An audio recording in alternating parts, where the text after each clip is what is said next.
Okay, thank you for signing up for this course, how to maximize the off-grid and hybrid PV system capacity. And you saw this solar charge maximizing controller system. And the key point here is we have solar charge maximizing controller with a mechanical contact switch to supply power directly to the DC load. So the DC node, we mentioned that it could include all these kind of DC appliances, inverters, DC to AC inverters, all these proton exchange membranes or anion exchange membranes to produce green hydrogen, or DC to AC to charge the EV, class 2 EV chargers to charge the EV. And we mentioned that lithium phosphate, iron phosphate battery is the one we used here in the system, in the solar charge maximizing controller system, and we say we have this current still available for MPPT solar charge controller, even the solar charge maximizing controller is off due to the voltage setting. But how this system will work properly, so we're going to dig into the IV curves of the solar panels. For the solar panel to work properly in the solar charge maximizing controller system, we must pay extremely attention to the IV curve of the solar panels. For example, this solar panels is dual solar panel with 120 cells. It's a 24 nominal voltage solar panel. That IV curve here shows that it has an open voltage about 40 volts, but its VMP, maximum point, is about 32 volts at standard testing condition, 25 degrees. You may have temperature of a little for different temperature range. The right side here shows how the temperature increase is affecting the voltage. So we say for hot climate zone in a 24 VDC solar panel system, you may need to have 66 cells or 132 dual cells, because the majority of time you have the solar panel working at high temperature. Because high temperature, the voltage will drop. If you need to have that solar panel to charge the LFP battery through the mechanical switch, you still have to consider about the pressure drop for the cable distance run. So you still try to maintain about 32, and then you would want to have a higher this voltage. Then you may need to select that 66 cells for the panels to connect in parallel to be connected to the solar charge maximizing controller directly.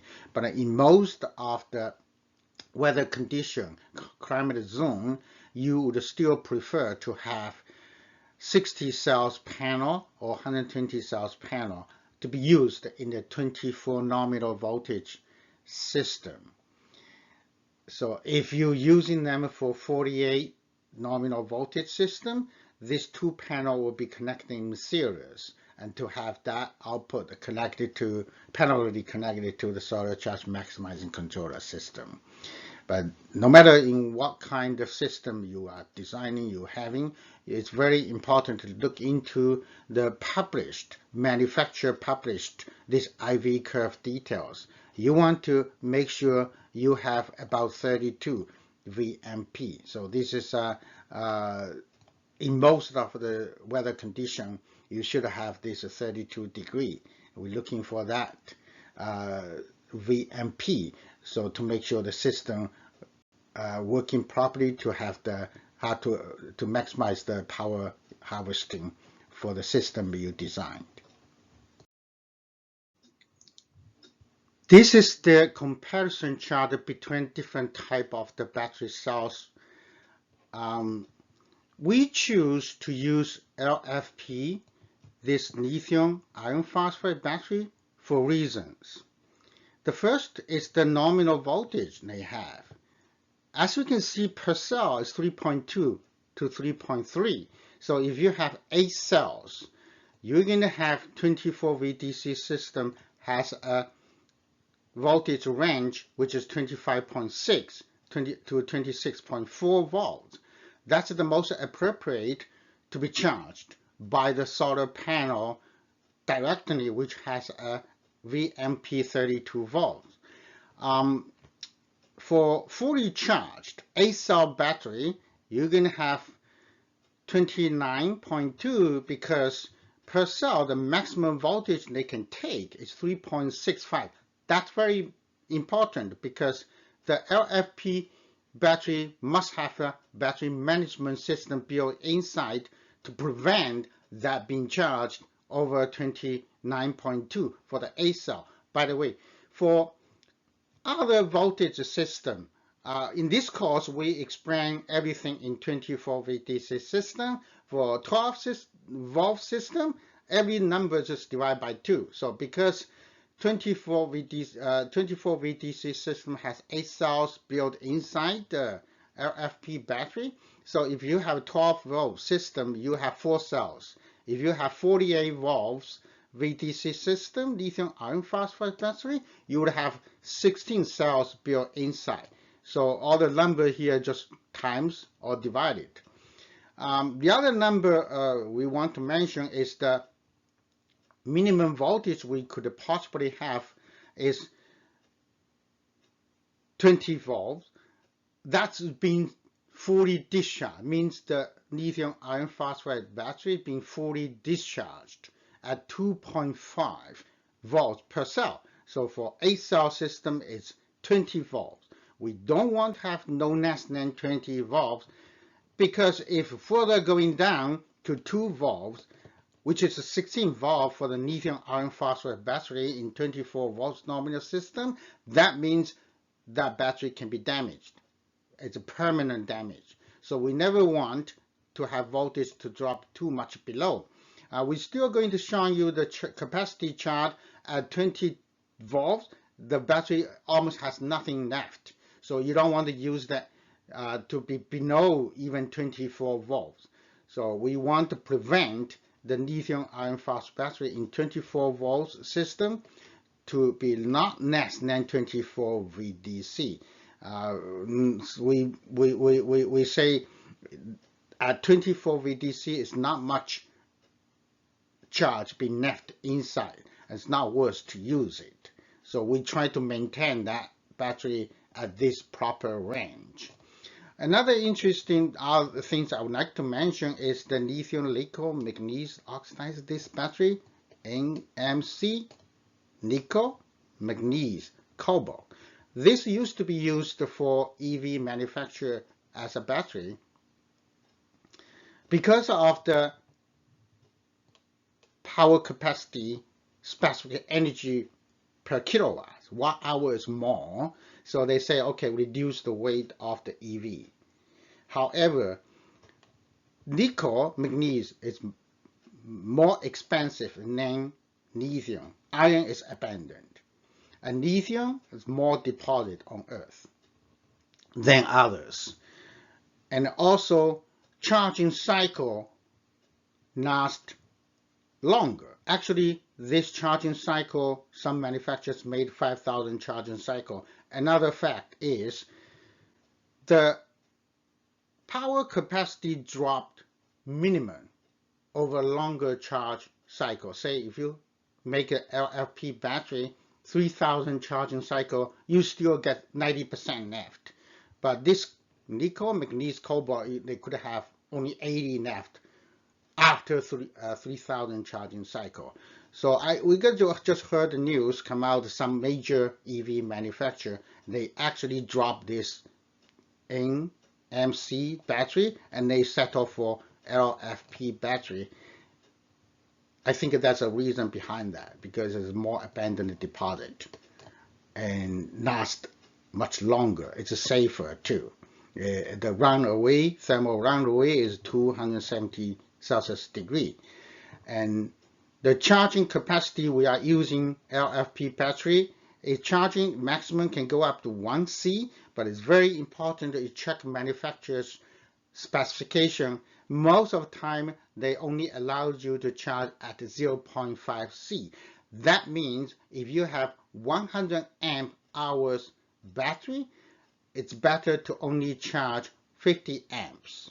And discharge can go up to 100 amps for that same type of the battery. Say you can draw 100 amps to power the inverter. This is why we say solar charge maximizing controller system, we could only use LFP battery for the time being. And the trend here, if the EV manufacturer is also using LFP battery, we expect this price to fall again, because mass production will reduce the price. And this is why we have this good expectation for this LFP battery. So take a look at this chart. You will understand why LFP battery can be used for the solar charge maximizing controller system to maintain the voltage in ever-changing irradiation conditions. From here you see that this line here represents the current charging C rating.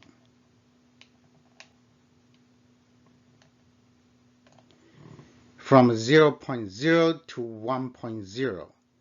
What we are saying is normally you want to have 0.5 C rating to charge the lithium iron phosphide battery. And the blue line here is the charging current. The red line there is the voltage. As you can see from state of the charge from 20% to 80%, that range, you can always have 0.5 C, which is if it's a 100 amp hours lithium iron phosphide battery, you charge for 50 amps. And you see like almost the voltage is not changed. Very constant voltage and maintain at 50 amps charging current. So the bottom line here is SOC line. SOC means state of charge. So from that point, it means the battery is 20% charged. Up to this line here means 80% charged. So our solar charge maximizing controller actually would be working at this range. So at that range, you don't see lots of voltage change, and you have constant current. Like you have 50 amps or you have 10 amps. The voltage will not change. That's why we can say can maintain the voltage, and then with the fluctuating current from the solar array, and we're not causing voltage fluctuation. And at that point, we don't want to have the battery discharge no more. We say we want to protect that even the battery voltage is 24 volts. We don't want the inverter to draw more current from there. And at the high voltage, we want to take that solar charge maximizing controller, the switch off, and net MPPT solar charge controller to take over to top it off if the power from solar array is still available. So this is why we say we should have LFP battery used in the solar charge maximizing controller system with the battery management system. Other battery may not have this same charging discharge behavior, so this is the reason we recommend using lithium iron phosphate battery for the with a battery management system in the system. This chart here, we got it from cleversolarpower.com.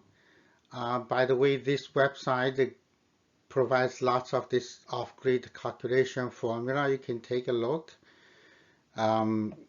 This chart here, the number, we trust it because we test our system and it's been confirmed. How the lithium iron phosphate battery, this voltage behavior, it matches the previous slide as well. And this number here, you see that 20% the state of the charge range, 80% the charge range is a recommended application range. And these numbers here, we are confident that this is how lithium iron phosphate battery behave. At 20%, that's already 25.6 for 24 system. 20% of the state of charge you have is 25.6 voltage. That's why most of the time in the inverter setting, in off-grid inverter setting, we don't want you to draw more current from the battery. If the voltage already dropped down to 25.6 in 24 volt system, for 48 system, you stop the draw the current from the battery at 51.2 volt. And we don't want, unless in case of emergency situation, you don't want to draw current from the battery until I got 10% left. Try not to run the battery in the red range. You take a look at this, 90% and 100% arrest this voltage. This 100% charging is 29.2. That's fully charged. We don't normally have that voltage reaching that high because this likely is going to trigger the battery management system inside the LFP battery to shut it down if the voltage can reach that much. Here, what I would like to mention is the 100% charge and then arrest these differences. We're going to show you the lithium iron phosphate battery, this inside the construction. They actually have the wiring inside the battery. So in the charging condition, there's some voltage drop inside the battery. This from battery management system, the wire goes to the lithium iron phosphate cell. So there's some difference. It's fully charged that much, but when you disconnect the power supply, the voltage will drop to 27.2 because this is say 29.2 is fully charged, but you don't normally charge to that high because you have the voltage drop between the terminal and the cell itself. So this is why you have 2 volts differences here. When you want to draw the currents from the battery, then all of a sudden it dropped down to 27.2. That's normal. So when you are charging, because you have to maintain the voltage drop, 2 volts between the terminal and the cell. So at 90% charge, 26.9, but we would normally want to spend the power to use the energy stored inside, prevent the voltage from further raising up to 27.2. And you want to have the inverter draw the power from there to have the voltage stay below 26.8. Say, okay, 26.6, you gotta have the inverter, you have to use the power available in the bank, the battery bank. You run the DC inverter to AC to spend energy to use it, or you want to have the green hydrogen, this production to kick in to spend to use that energy, and then can be installed in the hydrogen format. So for off-grid system, as you can see here, for off-grid system, we have to have the DC current load getting to use the energy. If you don't have no more AC load there, somehow you could have that inverter to charge the EV, right, to spend the energy. But if you don't have a grid-tied system, sometimes we allow the system to go up to 27.2. That's the maximum that you can go up the system to 27.2 to have that kicks in. Sometimes if you don't have enough capacity of the battery bank, and then you would want to raise up this voltage to 27.2 to make sure the system is not short cycling. But if you size the system properly, that's likely you need to run to have the voltage raised to 27.2. But in grid tie or this hybrid system, you have off-grid this load, you can have the grid tie with a net meter. In that kind of system, for example, if you have off-grid, also you have the hybrid system, actual power you can export from the system to the grid. So you want that system to kick in at 27.2. In that case, actual power is going to be rejected into the grid. And the off-grid system still set at that voltage range. When the voltage is raised over the limit, you want the grid-tied system to kick in, so you export power to the grid. This is why we say, okay, 20%, this is the mark. We don't want to have no more load from that system. Say at night, there's no solar condition out there available, no power available. You want the system to be off at that setting. You don't want to draw no more power from the system, and then the battery can still consume by itself some power. The power like settle down by itself, and that will make sure that it will not drop below the 25 volts overnight, and will not have the LFP battery run at 10%, this dangerous, this mark. And this also further confirm the chart previously we explained. This is how this is the theory behind this solar charge maximizing controller system, this setting. Why we can set in that voltage range to have that much current in and out, and it still will not causing short cycling, anything like that. Ensure the smooth operation of the whole system. So this chart here will explain when you selecting the solar panels, the panels connected in parallel, and then gets connected to the solar charge maximizing controller directly. How important it is, you check manufacturer's IV curve. to make sure that voltage range is appropriate for our solar charge maximizing controller system. You want to have that voltage VMP, the maximum power voltage, around 32 to 34 at standard testing condition, because during the operation the voltage will drop if the temperature goes up to 45 degree or 65 degree. So we say you have that much range preserved there for the voltage drop along the cable when they reach the LFP battery.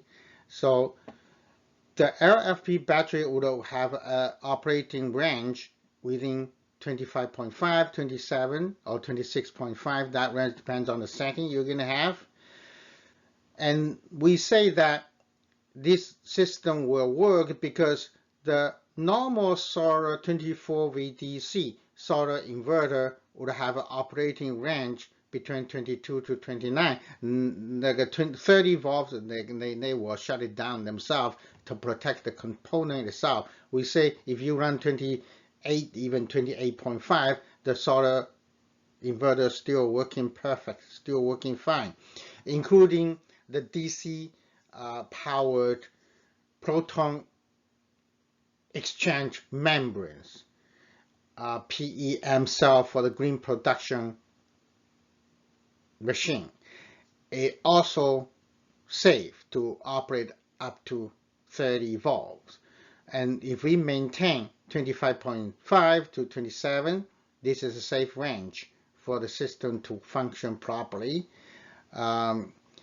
In any kind of solar conditions, as you can see from here, from 20 to 1000 watts per square meter, different solar conditions, their operating voltage is in the similar range. Even the solar irradiation condition change, the VMP still stay at that range. That's why we say you have the system function responds to different kind of solar condition, and we verify that for the this system.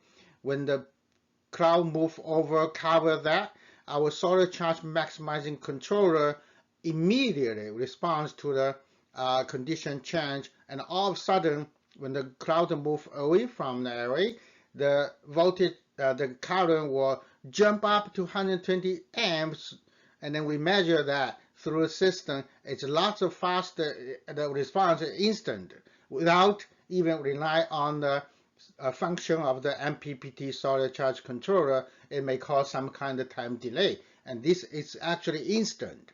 Whenever the cloud move over to the to causing partial shading, it reflects on the current, charging current immediately. That's why we say this system can be maximized. The power output can be maximized. This is also part of the theory behind the system, and it also explain why it's very important to confirm, to check the manufacturer's this IV curve to make sure that VMP range is within the proper range we are using, and you allow to have some kind of voltage drop along the system, so you have the capacity to be able to size the cable properly, allow them to have certain voltage drop. This is the chart here. Every time you design a system, needed to be confirmed. Whenever you have the system, it's 24 VDC, just double check, confirm with the lithium iron phosphide battery.